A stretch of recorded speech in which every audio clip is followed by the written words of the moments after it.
Hello, everybody, and welcome. This is One Day Today. We are on episode 119. Very excited about our guest with us today. We have with us Julia Bowen. But before we invite Julia here, I just want to say hello. Welcome, everybody. Thank you for joining us. We Here we are, 2022, a new state in the world, a new state of ourselves. And I ask this question a lot. This is kind of why we hold this space. Is they're like, what are we doing here?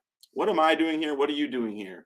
Are we all here just to survive and just to be comfortable and be, you know, in a place where we experience something greater? And for me, I was just talking with Julia backstage. Growing up, I saw myself in the world through this little keyhole. This is who I am, and this is what the world is. And I was just living in this shell of who I thought I was.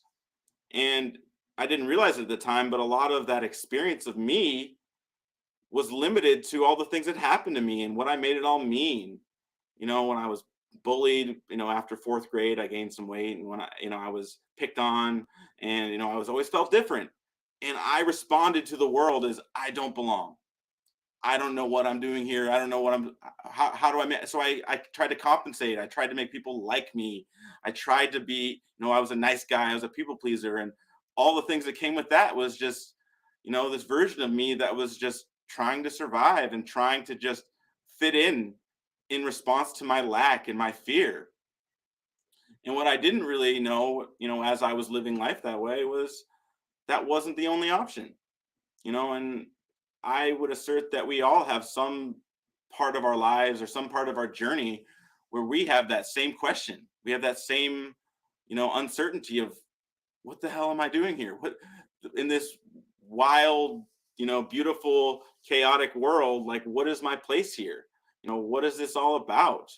And I feel like the more we unpack that and, or just live in that inquiry of who and what we are, that's where the not only the work is, but that's where the play is. That's where the discovery is. And and what I've discovered is my life, you know, exists in that experience of every moment and who I can be. And in every moment, you and I have the power to plant seeds of love, but also of fear. And it's something that, it's sometimes it's hard to even recognize and accept how much power we have.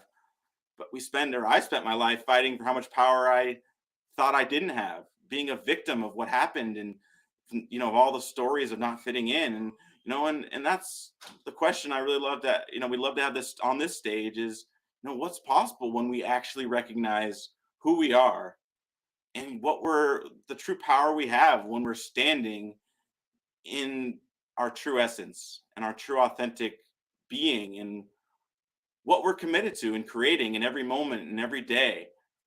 So I'm so excited to have our guest Julia with us. We'll introduce in a moment, but first let me say hello to our co-host Matthew, all the way in Hawaii. And I always say that because I'm jealous. It's okay. Nothing wrong with being jealous. You get to come out here one day too. Yes. Oh, it's happening. Yes. Ah. How are you, brother? Oh, today I'm all right.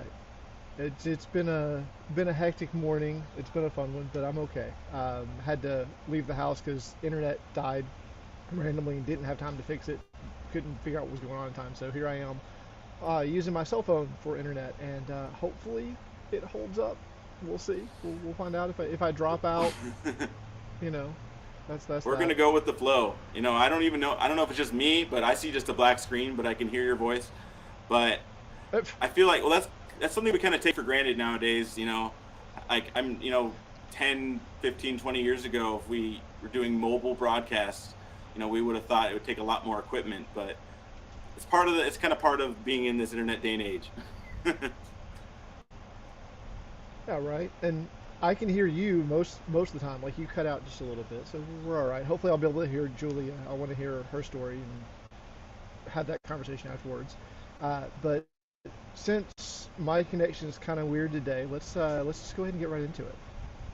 Yeah, let's do it. Everyone, please welcome to the stage with us Julia Bowen. Welcome, Hey, Julia, Julia. welcome. hi, thanks for having me. Thank you for being here. If you're ready to jump in, Absolutely. Julia, the I'm ready. stage is yours. Alrighty. Well, everything that we've talked about so far, like we said backstage, just very much vibing on the same wavelength as far as what we're wanting to, just wanting to live for purpose and fulfillment and satisfaction and connecting with those deep things of what we're created here to be and do. And so that's where my story picks up. I wanted to share the story of how my yoga studios came into being. I own yoga studios and never intended to even do yoga, let alone own yoga studios. But the way the story came about was actually from my journey with what you were talking about just now, Abram. Um, Similar, not exactly, but it was definitely wanting to make sure that I did something very purposeful and meaningful with my life. So when I was 18, I had record companies looking at me. I'm a musician. I'd been on stage more than off it my whole life. That's what I and everybody in my world figured I was going to do after high school. But it was very much it was, it was an environment that I did not trust myself in from a character standpoint. And also I just wanted to, I've always just wanted to live for purpose. And my spiritual life has always been the most central important thing to me. And so I remember I think it was before I actually had the conversation with any of them on the phone, but I remember I had a conversation with God actually when I was 18. I just graduated high school, so I was about to start on the rest of my life. And I just said, God, here you go. Here's my life. Whatever you want. I have no agenda. I will sleep in a cardboard box on the streets of Chicago. I will live in a grass hut in Africa. I have no agenda. I just want to do what you want me to do. And I believe that God created me and he also created the world and everything that I would want to do is like the things that could fulfill them. And he knows the plan, like the path to get there. So that's why I was just like, I don't want to be the one to call those shots because you know better than I do. And yeah, I have a very vibrant relationship with God. So I don't, it might sound weird, but like I talk with him and his response to that was, do you really want to learn humility? And my stomach sank. And I was like, yes, what do you mean? And he just asked for the most precious, valuable things that I have. He's like, I know you'd be happy to live in a cardboard box. I know you'd be happy to live in the streets or in the hut in Africa. I've always liked camping. It just kind of seemed like whatever. He's like, no, I want to take you right into the middle of pop culture America. And I was like, that's when I said, like, I didn't feel like I had the character for that. I was like, that's like all of my weaknesses and vulnerabilities that I just feel that it would not be a healthy environment for Julia. And I would not be able to do it from a place of selflessness. I feel like I would be all about me if I were in that environment and having people feed me attention for that. So I decided to not do my music at that time. And I just gave God my life. And I said, okay, whatever you have is whatever you have. And there's a lot of long story to all of that. But I suppose you could say long story short. Well, I will say this one thing. Right after that, God gave me a vision that I was on a beach. And now that I am where I am, I live in LA now. And now I remember that beach from that vision, and it was Manhattan Beach in LA. And he said, bend down and pick up a handful of sand. And so I did. And he was like, all the most precious things that you just gave me are like a handful of sand compared to what you're going to get as a result of what you gave me. And then he said, look behind you. And in this vision, I looked behind me and it was dump truck load after dump truck load of diamonds driving up. And there were 5 dump trucks, I remember. And now there are 5 areas of my life where they're like my main things and my main treasures. And he's like, that's what you're going to get as a result of what you gave me. You're going to get diamonds in return. And they were like spilling over with diamonds. Like there were just so many that they were spilling out of these dump trucks.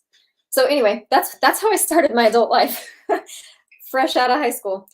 A few months later, it's just a long story, but I will make the long story short to say that I was in a heinously abusive relationship. And all at the same time, I developed debilitating health problems that the doctors couldn't figure out. I had never had health problems before. I had such horrible depression that I wished I could just be hit by a bus on the way home and be done. I've always been a very happy person, so never had depression before either. So the combination of healing from my health problems, healing from the depression, and my spiritual pursuit, which was always the most important thing to me, led me to yoga before I knew it was yoga. It was almost as if immediately after I gave my life to God like that, the focus switched from music to yoga. And I healed from my health problems and healed from the depression. Neither of those have even a little bit, like not even a smidgen of either of those have returned at all, but it probably took about 4 years. And after I got well, I wanted to share with the world what I had learned during this whole thing. I got really into like alternative health, alternative healing, and all that. And so I just kept praying. I was like, what is it? What am I going to do with all of this that I got? And I kept saying, I was like, I need one word that immediately sums up what I want to share, that sums up what I want to share, that immediately resonates with people and tells them what I do. And for about a year, I had this vague sense that it was a 4-letter word. And I actually moved to Argentina. I spent 6 months in Buenos Aires, and I took a book on yoga and a book on Pilates. And that was one of my like projects while I was there. I was like, while I'm here, I want to learn about yoga and Pilates. And that was my first introduction to yoga. And that whole trip, I just kept being like, what's my one word? What's my one word?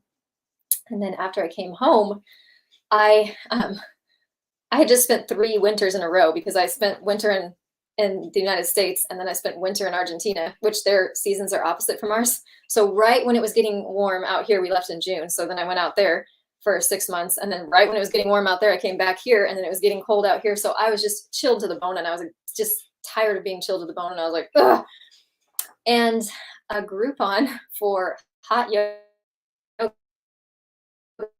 I was like, huh. And for whatever reason, I deliberated like it was a major life decision. It was a $20 Groupon. But it may as well have been a $2,000, like a $20,000 purchase. That's how much I was like, I don't know. I don't know. I want to do it, but I really don't know. It's like something subconscious in you knows, if you do this, your life's going to change forever. And I ended up taking the plunge and loved it. My very first class, I was like, this is what I did to heal from my health problems, except it's all like in a system now that I can explain to people.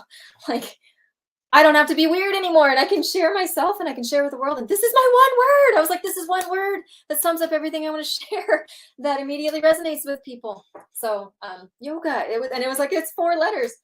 So that began my yoga journey, but it all went really, really fast from there. I actually, the summer right before I started that, I said, I want to get really intentional about my music. That's what I said. And then 2 months later, that was in July that I said that, I started yoga last week of September. So just a couple months later, again, right when I said I wanted to do music, yoga was the thing. And so, fell in love immediately and became really good friends with my teacher. And she was doing a yoga teacher training, and she's like, Julia, you have to teach. And I was like, no. Oh yeah, there was also this thing. Right before this yoga teacher training started, so this would have been February of like about 5 months later. I had like, one of my friends was involved in film. And so she was like, would you be interested in working on some project? And I was like, sure. And so I did a little bit of work on that. And that led to like a slew of opportunities in film and modeling and music, like deluge of it within a week or 2.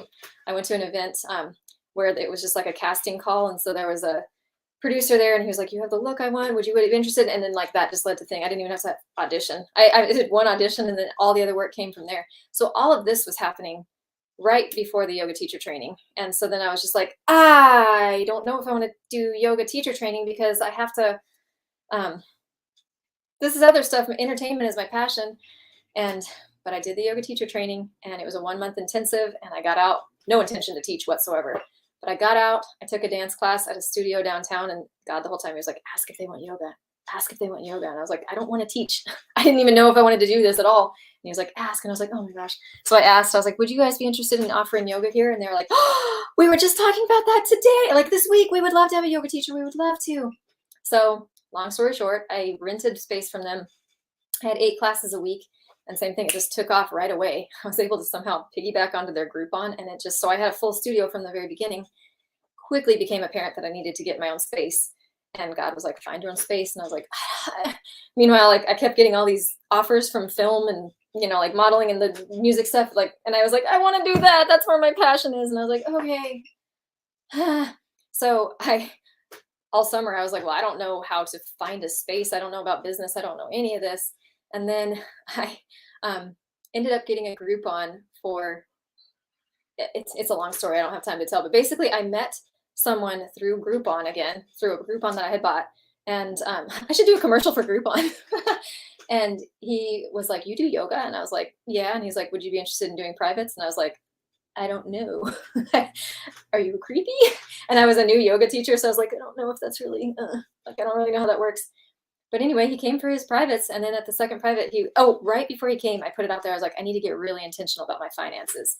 And then he came 2 days later for his private, talked about yoga talked about business the entire time. And he was like, what are you doing tomorrow? I have an idea for you. So I went to his office. He had the entire business plan written out. And he's like, someone needs to open a yoga studio across from my clinic. And if you don't, I will.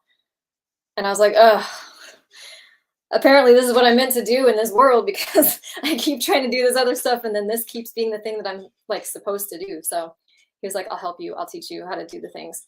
And so within a few months, I had my own space, and same thing. It just took off right away. Thank goodness. And that was 10 years ago, and learned a lot, went to India and learned yoga, obviously. Still, here's the thing though, I did not have a business background. And so I just felt like I was guessing the entire time. I joked that my business plan was faith and miracles, but it's like, that was my actual business plan. And it wasn't actually until the pandemic that I finally found phenomenal business coaches who out of this world, like absolutely. Now it's like, now I know what I'm doing, and it's so much fun because I actually know what I'm doing. But same thing. It's now I look back and I'm like, I was actually doing it right this whole time. I just had no idea what I was doing. So now I want to open yoga studios like all over the United States and Canada, all over the US and Canada. And that's my, I still want to do music. That is absolutely still in the plans. But now I have the business skills to be able to do music on my terms. Like, I don't have to go through a record company anymore. And there's a lot that I want to do specific with my music. I don't want to be bound to what I would need to be bound to. And with no disrespect to record companies, they serve really good purposes. And I think they are a great avenue for a lot of people to go. I just knew for me, I remember I got off the phone when I was 18 talking with that record company. And it was just like, I was like, this is absolutely not what I want to do with my life. I didn't even know anything about business or anything. There were no other options at that time for doing music other than going through that. And I was like, not going to do that. So I used to always say in high school, I said, when I do my music, I want to have a way to follow up with people afterwards, because I truly want to change lives through my music. I don't want to just, I mean, I love entertainment. So I would love to just do it purely for entertainment, but I've always had that deeper desire for a deeper purpose. And so yeah, now I'm like, I have the yoga studios. So when I do my music, I will have a way to follow up with people afterwards. Because what I love about yoga is that it's like, it feels like when you want to be able to like mentor someone every day, but you obviously don't have time to do that. Yoga, you can, and you can really empower them and teach them how to do it for themselves. So I left out, somehow I didn't mean to, but I left out that there was just excruciating challenge through, especially that period between when I gave God and when I found yoga. I mean, excruciating beyond what I could possibly explain to anyone. And it was very much a surrender of my dreams. I felt like I had been ground into the finest powder you could imagine and scattered to the four winds. I didn't know how I would ever find myself again. So a lot of this was my journey to that. And in the process of finding myself again, it's like I'm the same person that I always was. People who know me in high school, they're like, oh, everything you're doing right now makes perfect sense. And yet all of those character things in me that made me not trust myself in the entertainment world, now it's like totally non-attached. Like that stuff has no pull over me at all, no temptation at all. I used to find my worth in very superficial things. And now it's like, I feel exactly the same about myself, no matter how things look on the outside. And that was what I needed to have for myself. There was just a tremendous amount of healing that happened that transformed me as Abram says, from caterpillar to butterfly. That's the analogy that was in my mind this whole time as well. So um, it's harder than anything you could ever imagine to have to surrender yourself that way, but it's better. I always say, like, I went through hell and I was also going through heaven at the same time. So the good always triumphs and it's always better. And I would literally go through it all again for what I have. Like, yes, I love what I'm doing. I'm living my dreams now, but I also, even though like it's a little bit different than I originally thought they would be, but I also, the internal things, like the spiritual treasures, that's all that matters to me, really. Everything else is just fun, extra. And I would do it any day ever, all over again for what I have with that.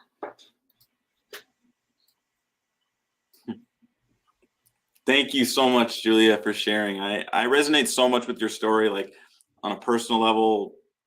So much what you're saying I can relate with and just resonate with. And I I just acknowledge you for being guided by that inner calling. And I'm just curious. There's so many questions I have, but I'm just curious. Like when you were saying, like when you gave your life to God, and I would love to unpack this. Like, what was that like?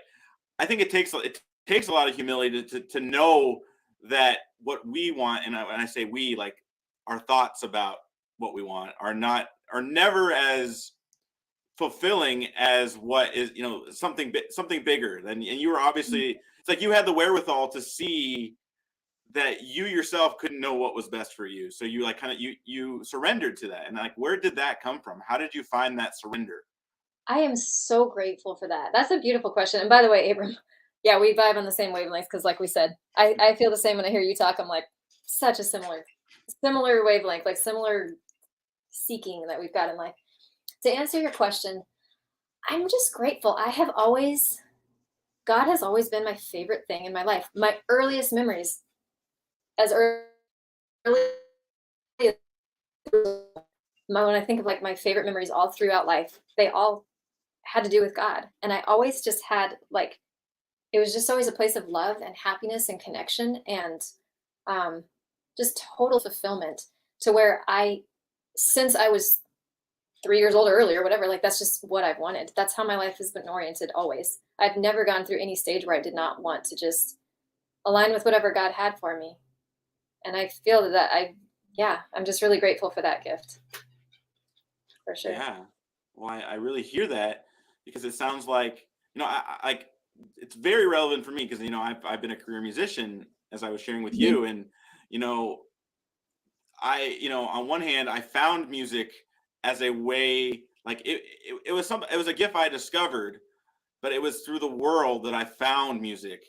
And Yep. I'm always going to play music. I'm always going to love playing music. I'm always going to love the feeling of Thank you. strumming a guitar and singing my heart out.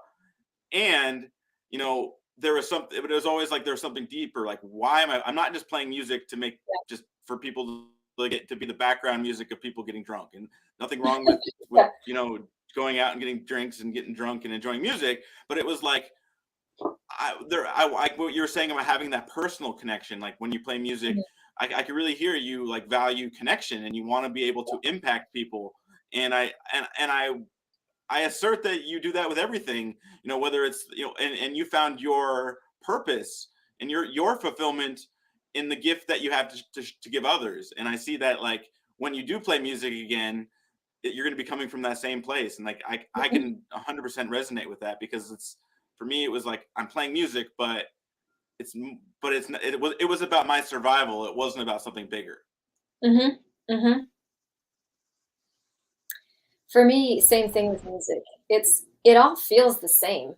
Music, yoga, any of the arts. That's why I just feel like when I'm doing art, like it just kind of feels like the same basic part of my brain expressed in different mediums, but like same basic diff. Um, but teaching yoga feels the same to me as well. And it's all about, I always say it's like I want to like reach into people's souls and like touch their souls, with music or yoga or whatever it is. And so I agree. Having that purpose, because I love it just because I love it too. Like just doing it for the sake of doing it.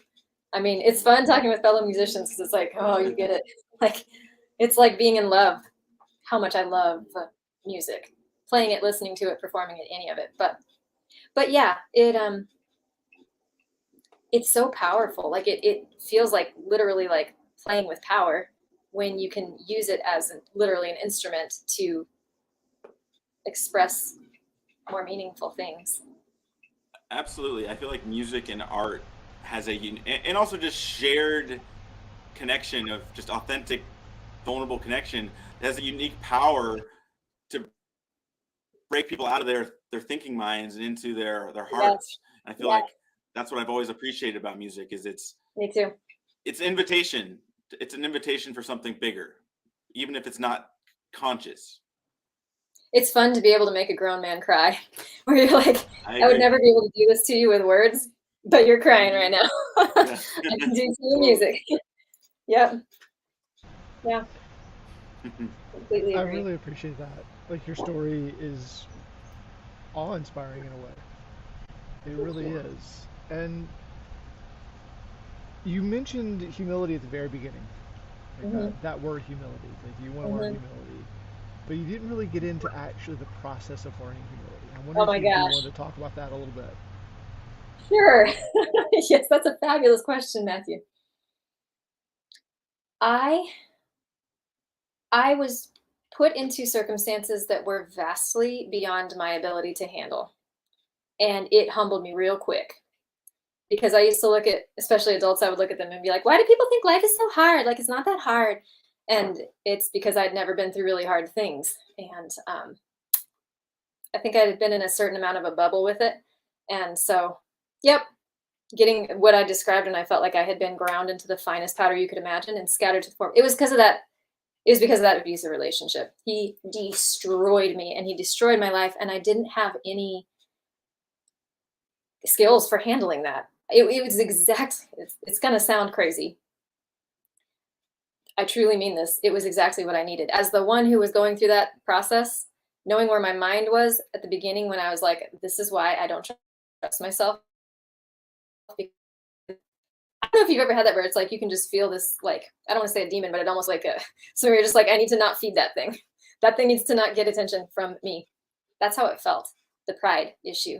And so it wasn't just that I was put into circumstances that were beyond what I could handle, which quickly showed me that, Jules, you too can't handle life when you've got too much to handle. That's why people do the things that they do.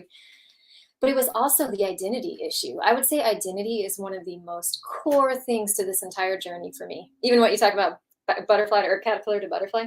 But when I started this journey, as I said, I very much got my worth from external things like people and just superficial things.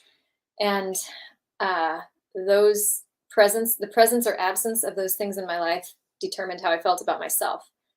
And that is why I did not trust myself in like on a stage like the entertainment industry would have been.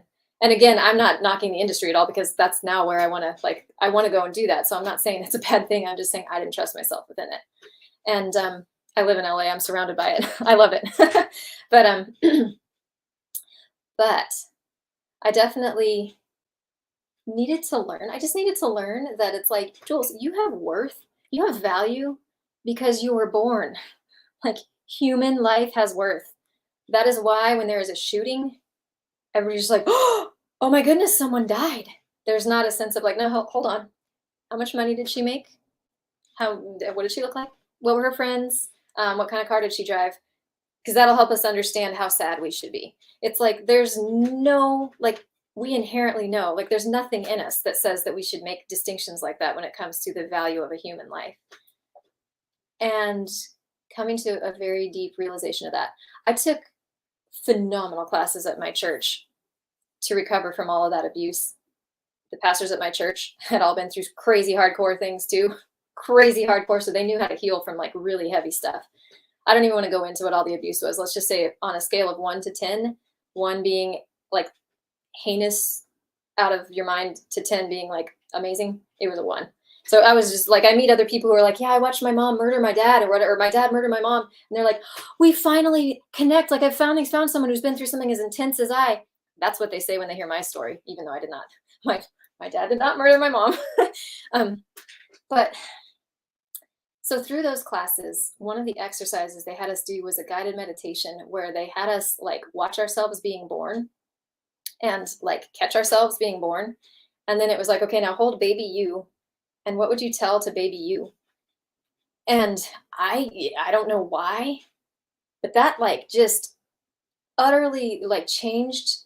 I don't know why, but it just changed my concept of myself and the value and the worth that I have. Because it was like holding baby me. I was just like so in love with this new life that it's like I have done nothing. Like I had done nothing in that world, nothing right, nothing wrong, nothing good, nothing bad. There was like zero record of living underneath my belt, baby me. And it was just like I felt like I had the kind of love that I believe that God has for us. I believe God loves us that way. I feel like I believe that we are his children and he loves us unconditionally. And no matter what we have or have not done, like we can't do anything to earn the love more. We can't do anything to destroy it as long as we're open to him. And well, even if we're not open to him, he still loves us. That's what I believe. And so, and then the words, they were like, so what advice would you give to baby you? I was like, Julia, just be yourself. Promise me you will just be yourself. Exactly who you are. That's like what you were saying, Abram. Like, just be exactly who you are. Don't apologize for who you are. Don't accommodate any aspect, like of anything that someone wants you to change about yourself. You be you. And whatever that is, like, that's your life path, is to just be as accurate as you can possibly be to who you are. And it sounds like such cliche, almost trite wisdom. You're like, be yourself, just be yourself. And it's like, that takes a crazy amount of character to be yourself, because you have to just not care what people think. And it's so hard to not care what people think. And in order to not care what people think, you have to have that deep sense of who you are outside of people's opinions of you, which it's just kind of funny because it's like, that's how you can know how to be yourself. So yeah, it's harder than it sounds. And it's not just that you have to have humility, it's that you have to make really hard decisions. You have to make decisions that you know people are not going to agree with. You know, they're going to actively oppose you sometimes. And so I have tremendous, that's why I have such respect for you, Abram, because it's hard. I have respect for you to be a career musician too. That's also hard. But yeah, to actually follow through on those things to create a life that's aligned with yourself is paradoxical. You have to like die to yourself in order to find yourself. Like that's what happened with me. I love that. And I'll just say one quick thing because I know Matthew wants to say something, but it's like usually like when we commit to something or we value something deeply and say, I'm committed to this, it's, you know, the life usually gives us the opposite. Well, we see like, say, if I say I'm committed to peace, then my frame is I'm going to see all the things that aren't peace. So it's like when you call in, so like that's where the challenge is because like we have a deep value of, you know, what resonates in our heart or, you know, what deep down is what like calls us into action or calls us to waking up or whatever it is that, you know, that we're committed to. As soon as we commit to it, we see what's not that. That's what I kind of hear what you're saying. To me, I still feel this way. I felt that much of my calling in life was to actually go through the things that I want to help people with. I felt that I had to actually go through them myself first to heal from them and overcome them, because now I can help people heal. And I'm like, I know how to help you heal because I was there. It's not just something that I read in a book. This is what I actually did. And so I agree with what you're saying, Abram. I think that does happen. You know, you say you want peace, and so you have to like learn how to navigate the opposite of that to thrive there. Yeah, exactly. One of the biggest lessons that's come out of this stage in particular is on the other side of trauma lies wisdom. What's that? And On on the the other side. on the other side of trauma lies wisdom. Oh, I love that. Oh, I love that. And it's been something I've been sitting with for quite a while, and just in the last 2 weeks, I feel like I've come to a core question, and that is, how do we respond to pain? Well, And it seems like there's two camps in this world right now. There's those who run from it, who hide from it, who avoid it at all cost. And those are the ones who are living in fear and actually creating the world they're terrified of. ironically enough. And then there's those who see pain as a teacher, as a friend, as something to learn from, to grow from. And I feel like you come to that point where you're definitely on the pain as a friend side. But This is profound, Matthew. Everything you're saying. Keep going. oh, I just want to make sure. I want to make sure you can hear me too. Um, Yep. but was there something specific? Was there like that meditation you mentioned? Was there like that was the worth? That was the self worth. That was the I am worthy no matter what, which is Hmm. also a huge piece of it. Where did that realization about pain come in? Like Oh when my did you goodness. stop running from the pain? I keep getting goosebumps when you talk about it. That one took me a really, really long time to learn. Really long. I mean, that's what trauma does to you is it makes you disengage from reality. It makes you totally ungrounded and unable, even simple grounding things like food and shelter and money and that kind of thing that's like basic when you're healed. It's amazing to have been entirely decimated and now be a healed person. And I'm like, oh, well, this just happens naturally when you're healed. Like it's not even that weird or hard to deal with. But when I have beyond any compassion that I can explain for people who've been through abuse because I'm like, no, I get it. I get it. I even like homeless people and things like that. I'm like, I don't know what you've been through, but after what I've been through, like, I get it how you can end up in a really, really bad place because trauma messes you up in ways that I never even began to know that it could mess a person up. And so I had to make very intentional decisions to heal. And it was after I got out of that relationship. I had to be out of the traumatic place. And um, I didn't go into the pain for a really long time. I ran from it for a long time. I lived in fear for a long time. I would say if there's the biggest criticism that I have of myself and my life, and certainly the way that I handled all of the trauma, it would, I mean, it would be the fear. Like there was just, it, instead of making decisions out of love, I made them out of fear. And perfect love casts out fear. And life would have been different if I'd made them differently. But it is great because when you have a regret, it's like what I love about life is that it's like, well, you can do it different from this day forward. So starting this second right now, you don't have to live in fear anymore. And so as I have chosen to live in love instead, and I chose to go through into the pain, I finally realized that it was like that's how you heal from trauma or any pain. It's exactly what you said. Like you have to go into the pain if you're going to heal from it. And I remember when I started that journey, that was only about 3.5 years ago that I started a very intentional, like I just basically did a year or more. It was right before the pandemic of therapy and every class that my church offered that I could possibly take. And it was profound. It was absolutely transformative in mind blowing ways. But once I started stepping into that pain, I was like, wait a minute. I have power over you, pain. You don't have power over me. And it was exceedingly empowering. And then it kind of started getting to where it was like, I'm going to just do this every time because I have power over you. And then just little by little, I stamped it out because that's all, that's when I went into the pain, I was able to actually look truth in the eyes. Like, what was the truth of the situation? That was a lot of how I healed from my trauma was going back instead of escaping because it just like, I would be so traumatized that I would just escape the situation. So then when I was out of it, it was like, okay, go back into that. There were just various scenes that I would remember from my past. And it was like, so now go into that with the wisdom that you have now. What was the truth of the situation? Like, how would you handle it if you were in that situation now? And I just did that to so many different things that, the truth will set you free. And um, it's just, I want to tell anyone who's been through trauma, who feels like you've been damaged beyond any hope, or even if you haven't been through crazy trauma, just life is tough. um, there is healing, like healing, full, complete healing is possible. And the way that I knew it is because the teachers that I had at these classes that I took at church, they had been through as heinous as like I could go into some crazy things that they had experienced.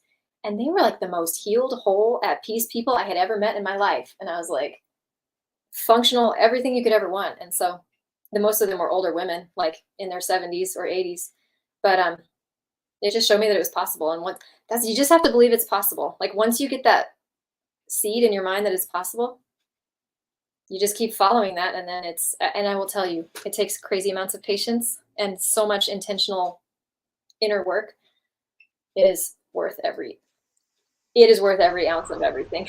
It's Yeah, being healed is a it good takes thing. courage. Takes courage Yeah. as well. I hear that from you. Yes. It's it's beautiful everything you're saying, and it's kind of bring it full circle to what you're, well, I hear like, like with Matthew's question about the pain and how you have taken. It's like this is what I love about music, and this is why I was always drawn to blues in particular. It's like it's a spiritual practice of taking your pain, and this is like that like as creators, even in the first page of the Bible, we have the power to create our context, and this is why I love the blues. Terrible circumstances happen to everybody in life. That's I think Mhm. that's. I mean, they say the only two certainties are death and taxes, but I would say like difficult trials of circumstances is part Yeah, of life. And 100%. but one of the powers that we have as creators and as artists or just leaders of our own lives is we can take the pain, take the fear, and like look at it and like Mm, sing about it, just pour our heart out, write a poem, write a yes. song, and transcend, transform it. And I think that's one of the most powerful things we have is, you know, we can we can be intentional with see like recognize like make a practice of seeing the fear, seeing the pain, and actually Mm, separating ourselves from it.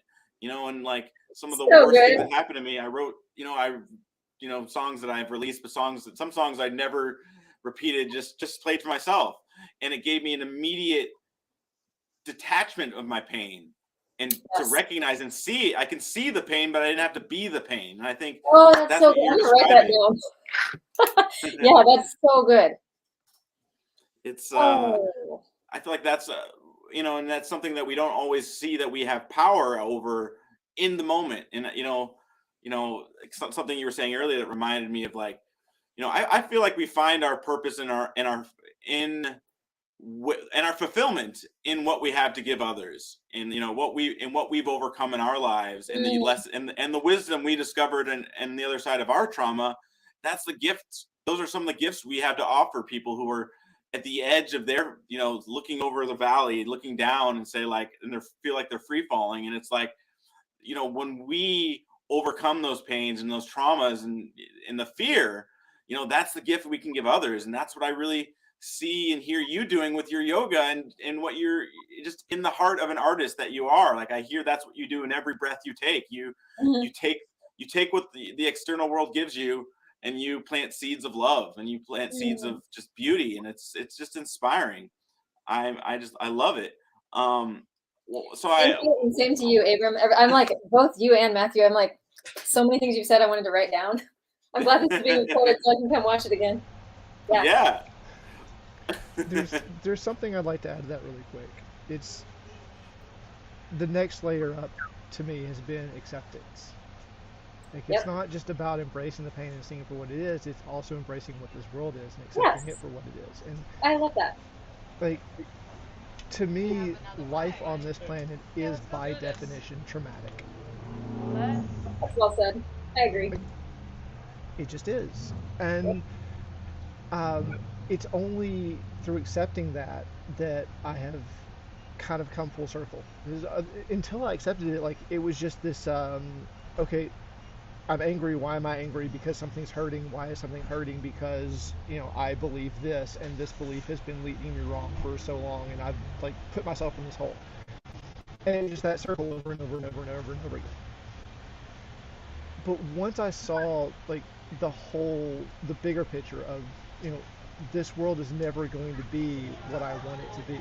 Yeah. That it is just it's Flawed. painful in a lot of ways. Yeah, like Yeah. it's beautiful and it's amazing and it's fun and it's lovely, but it's also violent and Mm-hmm. angry Mm-hmm. and terrifying Mm-hmm. and traumatic. Mm-hmm. And it takes both sides to create this unique opportunity to experience anything.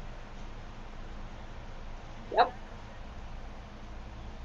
And it's that acceptance that has allowed me to go, oh, okay, I don't have to get mad at myself anymore. Oh, I can just see it for what it is, recognize that I've been teaching myself a lesson, and now it's time to learn that lesson. that's so good. I'm gonna use that next time I get mad.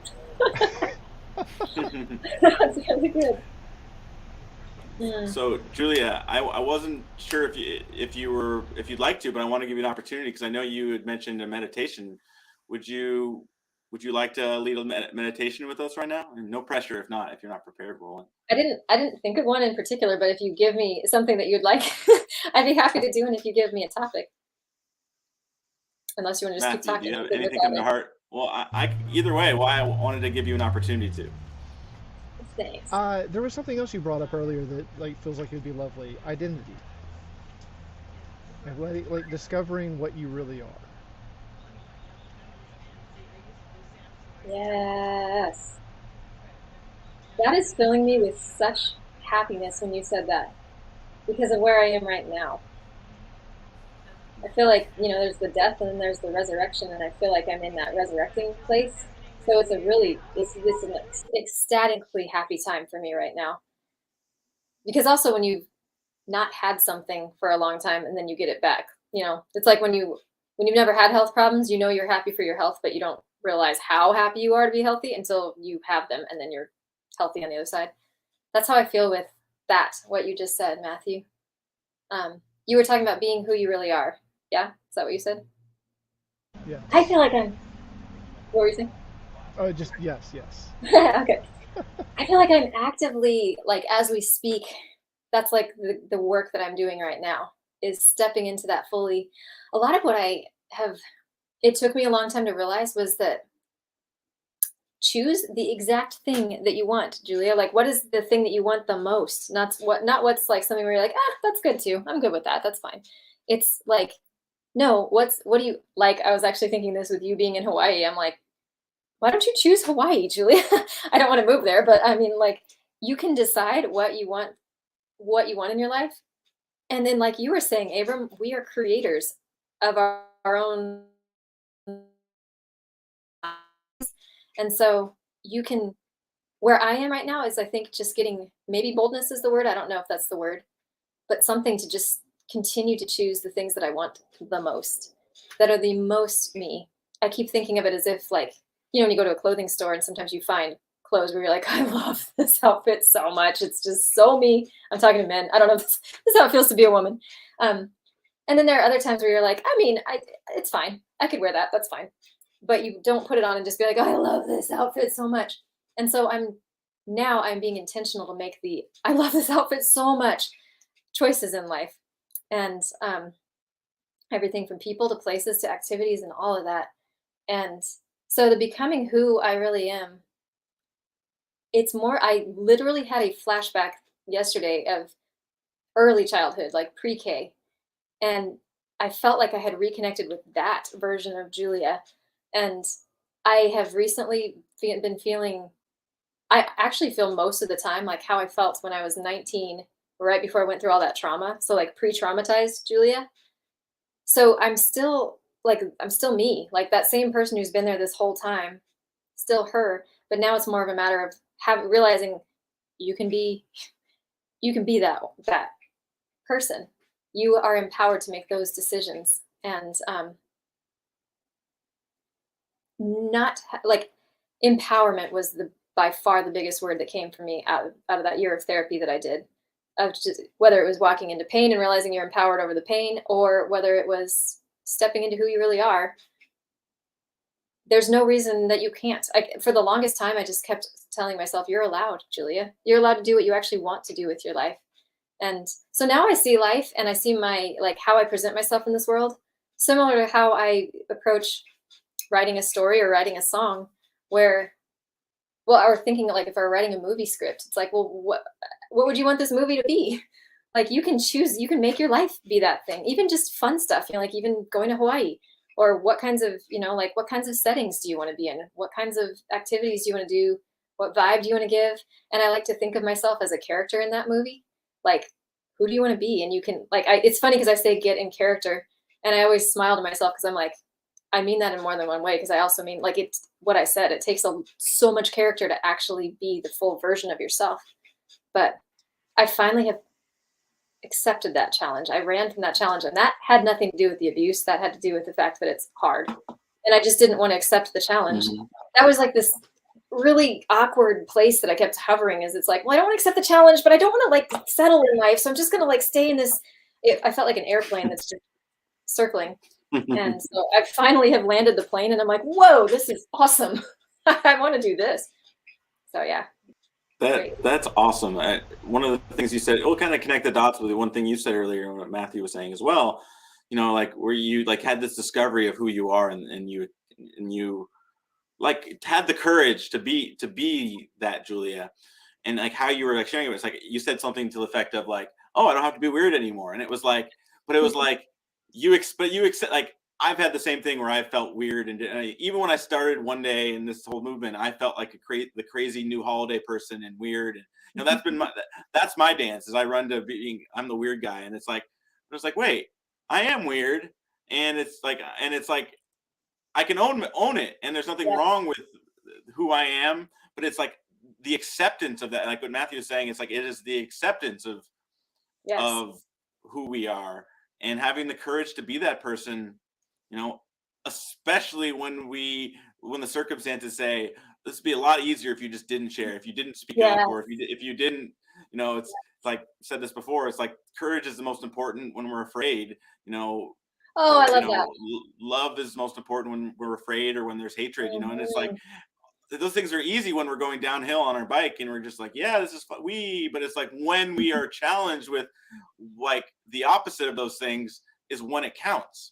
And and I Mm. just hear who you are and who you're being is like a manifestation of, you know, the external circumstances in the world and the traumas, and you taking all that and just radiating light and love and just being that for others and listening to others. And it is so beautiful, and it's so inspiring just who you're being and what you're up to. And I'm just thrilled to know you, and to know that you're in the world being who you are, just impacting people every day. And it's really encouraging that you're who you are and you're sharing with us. There was something else you said Thank you. earlier. I feel the same about you. Like I said, you said some great things. Say goodnight, Matthew. Well, thank What you. did you say? Uh, just kind of riffing on what everyone was saying. You said something else earlier. You know, this is hard. This is hard. It's hard to be real. It's hard to be authentic. It's Mhm. hard to be you and not what everyone else wants you to be. Mhm. And just the simple acknowledgement of that, like it's so freeing, because then it's like, instead of looking at everyone else, judging them, and going, you know, well, why aren't they living this life too? It's hard. Like, Well look at what said. I had to go through to get here. I am glad you said that. Yes, that's good. And also, I know my own, like I said, I ran from it for all those years too, like ran from the challenge. And that part had nothing even to, I lived in fear. And there was like two things, the living in fear and the running from challenge. So yeah, it's hard. That's well said. And that's okay. Like, that's honestly, I feel like that's actually the best part. That it's hard, because like that's what really forges us. Like, that's what really like creates and unlocks, I guess is a better word. It unlocks our full potential. Like, Hmm. if things were easy, like, would we even be able to have these conversations? Yeah. Yeah. Yeah. Yeah. I have this saying, that I've said a few times here. It's like I feel like we're born sitting down, but we have to fall flat on our face in the mud before we can fully stand up. And this is a That's well moment to said. moment thing. This is something that, you know, life will happen. Hard decisions and choices will come, and it's like it's you know when we when we can actually see the obstacles as opportunities, when we can see, you know, as was said earlier, like, you know, fear is actually our biggest teacher, and our failures are our biggest teacher. And Mm-hmm. people who disagree with us and who are different than we are, or if we were just in an echo chamber of our own affirmations of how great we are and how much we figured it out and how Hmm. right we are about our beliefs and about our way Hmm. of seeing the world, it's like that's just kind of what we're like, we've taken the role of God in our own life. It's like we're just orbiting around our own. My opinions are the best. My thoughts are the best. It's just like it's so limiting to have arrived, to have already,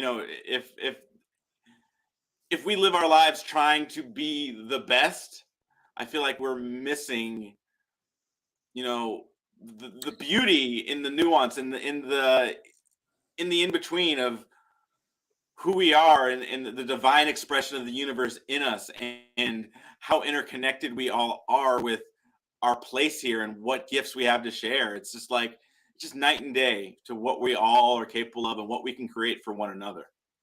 Oh my goodness, that was beautiful. I'm so glad this is recorded so I can watch again. Like I said earlier, things that both of you have said, where it's just like, man, if my younger self could have heard what we were talking about right now, it would have been an easier path.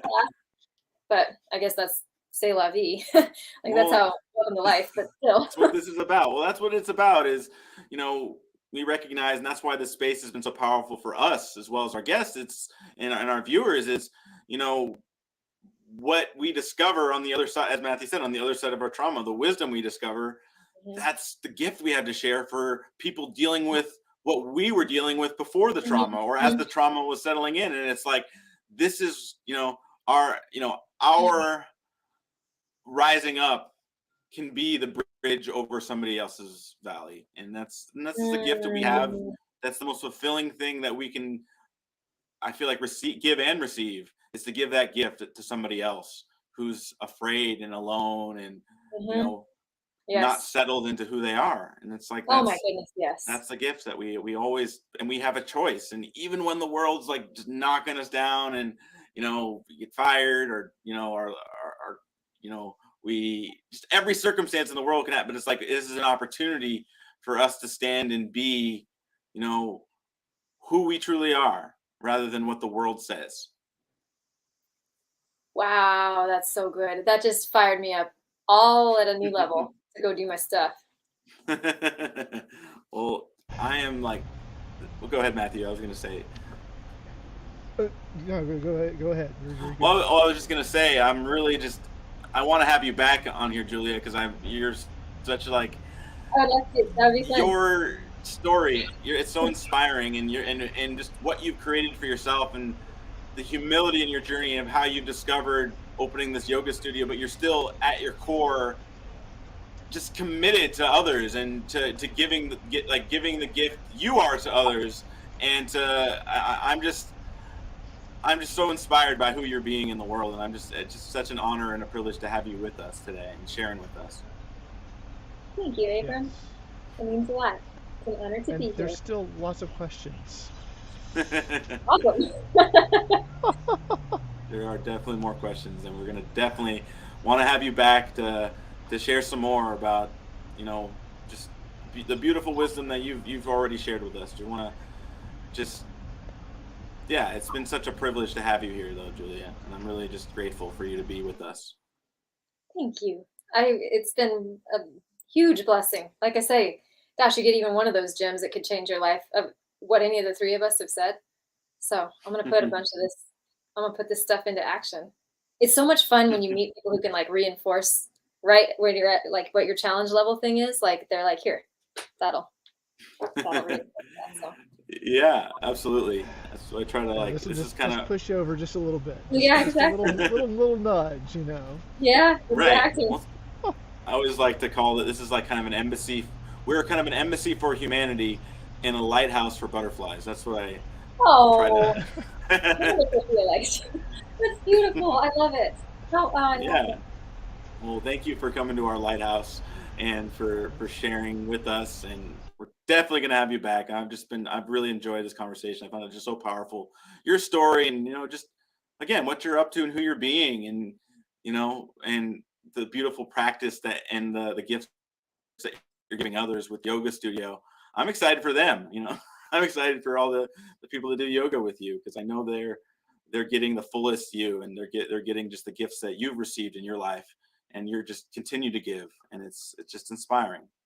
So thank you Thank again. you. Thank you. Thank you to both of you Yeah. as well for doing all the hard work that you that all of us did to get here and share it all. Thank No, you. it's our pleasure. And I just want to check in real quick with before we complete with the audience to say thank you all for being here. I want to take a quick moment just to invite you to be on the stage. What we're doing here is a space. We're holding a space for you to share your gifts and your stories and what have you faced and overcome in your life. Somebody needs to hear. I'll say it again. What you've experienced in your life and what you've overcome is something that somebody else needs to hear. What you've uniquely experienced and what you've just the deepest, darkest moment in your life, what you've healed and overcome, somebody's dealing with right now. And what you have to share it's the wisdom that someone else needs. And this is a present moment truth. This is always true. There's always someone who's dealing with what we were dealing with. And when you recognize what you have to share can to lift somebody up and make the difference in somebody else's life, I would assert that's when you'll find yourself and what you have to offer. And the most just beautiful things that we all discover in our journey come from us sharing and being vulnerable and being authentic, especially where we've been inauthentic, especially where we've been afraid, because that's where it makes a difference in others. When they feel there's no hope and nothing they can do, it's like you're sharing who you are is what gives others the hope and the power to overcome what they're dealing with. And that's what we're doing here at One Day. Our mission here is bringing you and me and communities together in joyous celebration, unifying humanity in our diversity to create a better world for us all. And that's part of what our One Day vision here is humanity's rising in a connected world with each person's unique gifts, contributions, and genius are being valued and magnified through a higher level of collaboration, producing unprecedented new realms of possibility. Thank you all so much for being here. And thank you again, Julia. Such an amazing conversation. But I just want to wish everyone a beautiful weekend. We will see you next week. Be safe, be well. And as always, one day is today. Peace, everybody. Aloha. Thank you.